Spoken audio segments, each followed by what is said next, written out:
Bienvenue sur le plateau média de cette 6e édition du Salon international du littoral et des enjeux méditerranéens.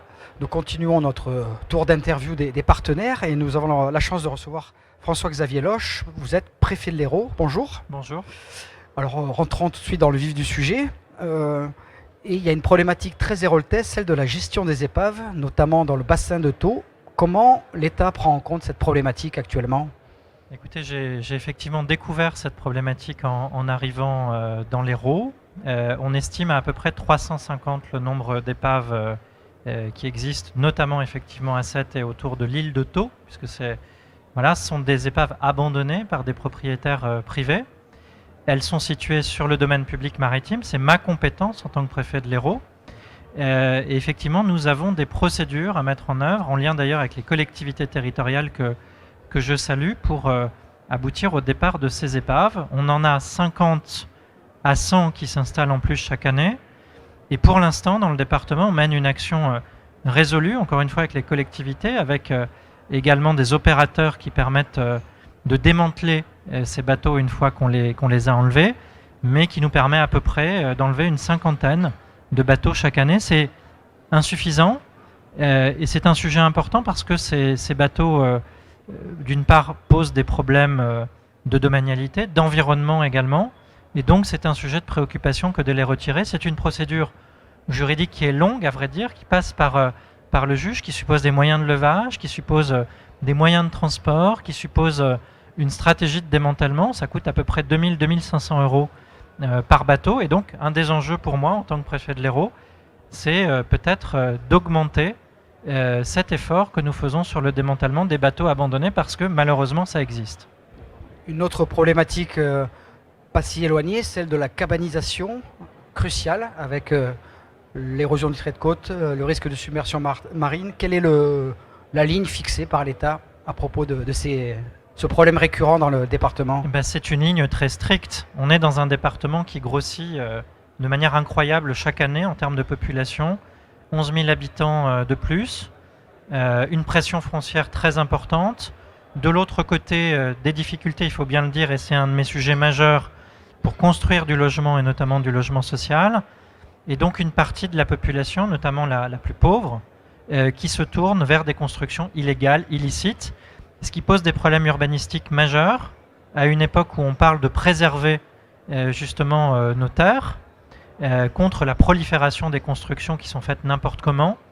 C'est ce qu'on appelle la cabanisation.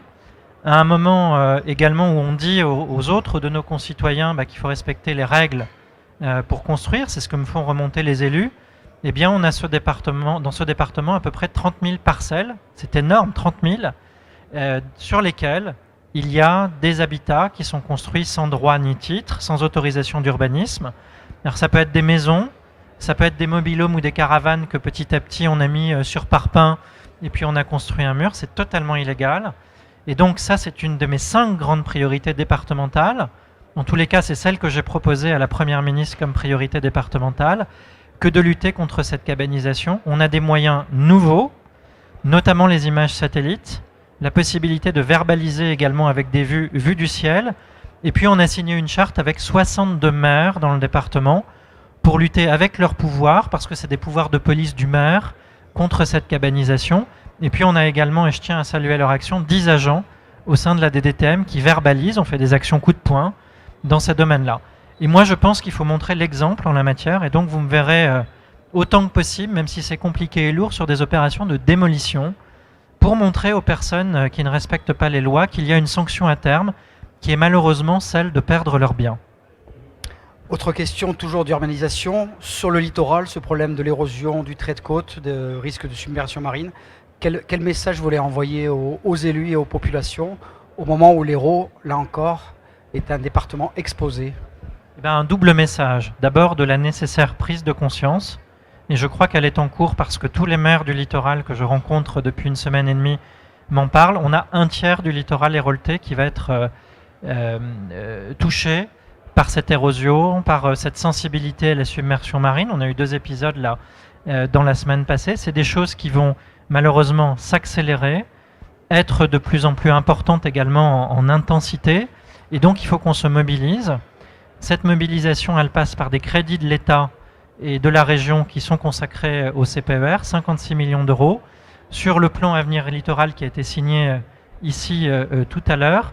Et c'est une mobilisation qui doit associer d'abord une prise de conscience sur la réalité de cette montée des eaux et de l'érosion.